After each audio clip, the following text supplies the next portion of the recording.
আজকে আমাদের সমাজের কিছু মানুষ তারা ইবাদত করে, সালাত আদায় করে, সিয়াম করে, যাবতীয় ইবাদত করছে, কিন্তু সেই ইবাদতটি যে করতে হবে একমাত্র আল্লাহর সন্তুষ্টির জন্য, বা একজন মানুষ তাদেরকে আহ্বান করবে তোমরা যেটা করছো এটা আল্লাহর সন্তুষ্টির জন্য করো, এই মানুষের অভাব আজকে আমাদের সমাজের মধ্যে লক্ষ্য করা যাচ্ছে, হারিয়ে গেছে।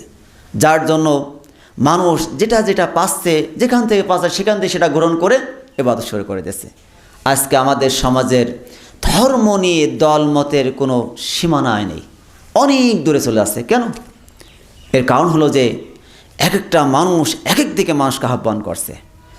যেটা রাসূলের চরিত্র, সাহাবীদের চরিত্র ছিল কি আলা বাসির, দলিলের উপর ভিত্তি করে মানুষকে আহ্বান করবে আল্লাহ দেখে।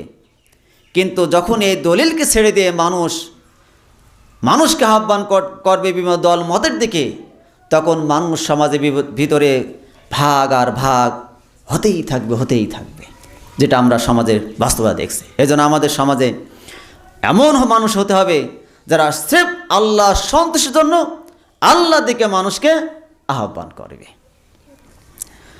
আল্লাহ সুবহানাহু ওয়া তাআলা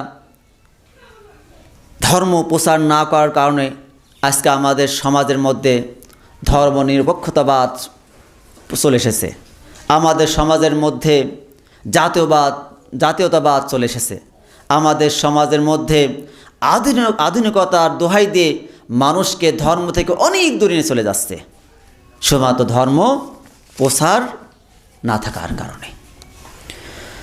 আল্লাহ দাসত্ব বাস্তবায়নের জন্য অবশ্যই আমাদের মাঝে মুহাম্মদ সাল্লাল্লাহু আলাইহি সাল্লামের অনুসরণে মানুষকে আহ্বান করতে হবে। কারণ তিনি রাত দিনে 24 ঘন্টা যে কোনো সময় তিনি মানুষকে দাওয়াত দিয়েছিলেন।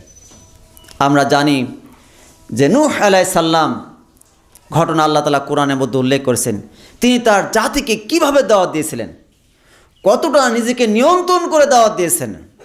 আজকে আমরা দুই একজনকে ধর্মীয় কথা বলি, দুই একজন যে নাম মেনে চলে, আমরা নিরাশ হয়ে যাচ্ছি। আমরা ভাবছি হয়তোবা এই ব্যক্তি আর ইসলাম মানবে না, ওরা এত পাপ, আল্লাহ এদের ক্ষমা করবেন, এদেরকে হিদায়াত দেবেন না, আর কত বলবো। এটা আমার আপনার মনে হতে পারে। দেখেন নূহ আলাইহিস সালাম তিনি একজন নবী, তার আদর্শ আমাদেরকে আল্লাহ তাআলা জানিয়ে দিয়েছেন যাতে করে আমরা তার আদর্শকে দাওয়াতের ক্ষেত্রে গ্রহণ করতে পারি। আল্লাহ সুবহানাহু ওয়া তাআলা তিনি বললেন, ক্বালা রব্বি ইন্নী দাউতু কওমি লাইলা ওয়া নাহারা। নূহ আলাইহিস সালামের এই ধর্ম প্রচারের কথা আল্লাহ তাআলা জানাচ্ছেন যে ক্বালা রব্বি, নূহ আলাইহিস সালাম তিনি বললেন, হে আমার প্রতিপালক, ইন্নী দাউতু, আমি মানুষকে আহ্বান করছি, লাইলা ওয়া নাহারা, রাতে এবং দিনে সর্বদাই আমি আমার জাতিকে তোমার দিকে আহ্বান করছি, রাত দিন যে কোনো সময়। ফালাম ইয়াজিদহুম দুআই ইল্লা ফিরারা, কিন্তু আল্লাহ আমি এত প্রচেষ্টা চালাচ্ছি আমার এই জাতিকে তোমাদেরকে ফেরানোর জন্য, কিন্তু আমার এই কথা তাদেরকে যেন পলায়নটা আরও বৃদ্ধি করে দিচ্ছে। তোমার দিকে ফিরে আসা তো দূরে থাক, তারা যে অবস্থানে আছে বরঞ্চ তার থেকে আরও পলায়ন করছে, দূরে চলে যাচ্ছে। মনের আবেগে মনের কথাগুলো আল্লাহকে এভাবে জানাচ্ছেন। এরপরে তিনি বলছেন, ওয়াইন্নী কুল্লামা দাউতুহুম, যতবার আমি তাদেরকে দাওয়াত দিচ্ছি তোমার দিকে, লিতাগফির লাহুম, যেন আপনি তাদেরকে ক্ষমা করে দেন।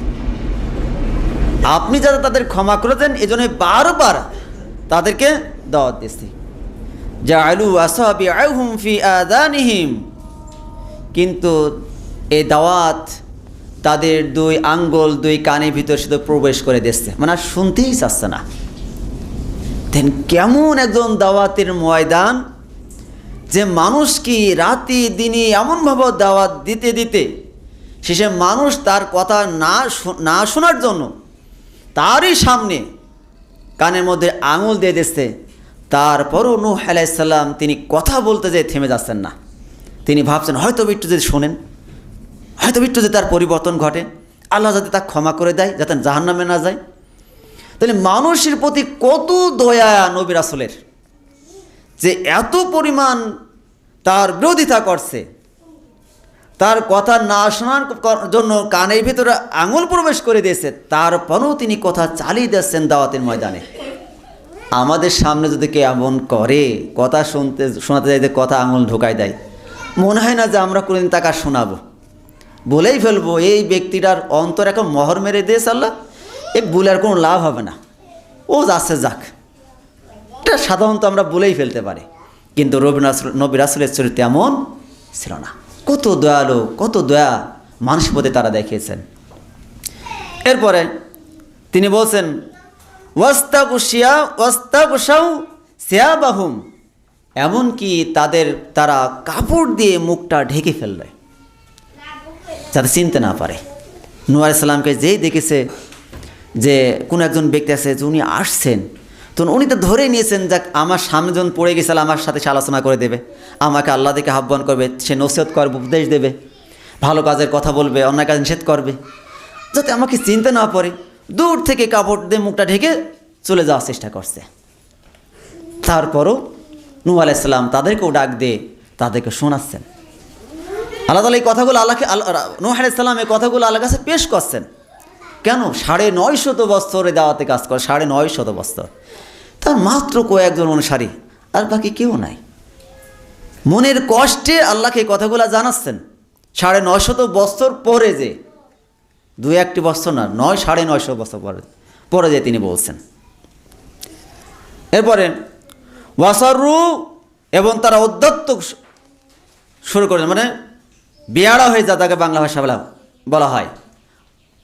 মানে নূহ আলাইহিস সালামকে দেখে তারা কথা শোনার বিরত থেকে আরও বংশে এমন কোনো কথা বলে দেয়, এমন ভাব নাই যে সে অনেক কিছু জেনে ফেলে। অধ্যত শুরু করে তার সামনে বিশৃঙ্খলা সৃষ্টি করে দিল 950 পর্যায়ে। এরপর আল্লাহ সুবহানাহু ওয়া তাআলা আবার একটা কথা বললেন, আল্লাহকে জানাচ্ছেন যে ওয়াস্তাকবারু ইস্তাকবার, এবং তাদের অহংকার আরও বাড়িয়ে গেল। 950 বছর দাওয়াত দেওয়ার পরে সে আল্লাহর কাছে আবেদন করছে, তারপরও তার জাতির প্রতি সে রাগ করেনি। তাহলে আমরা যারা দিন পেয়েছি, আমরা যারা একটি মাসাইলের জ্ঞান অর্জন করেছি, তাহলে আমাদেরকেও একটা মানুষকে পৌঁছে দিতে হবে হিকমার সাথে। শুনছে না, তারপর কৌশলে তাকে শোনানোর চেষ্টা করতে হবে। তাহলে নূহ আলাইহিস সালাম এভাবে তিনি সারাটা জীবন এভাবে দাওয়াত দিয়েছিলেন।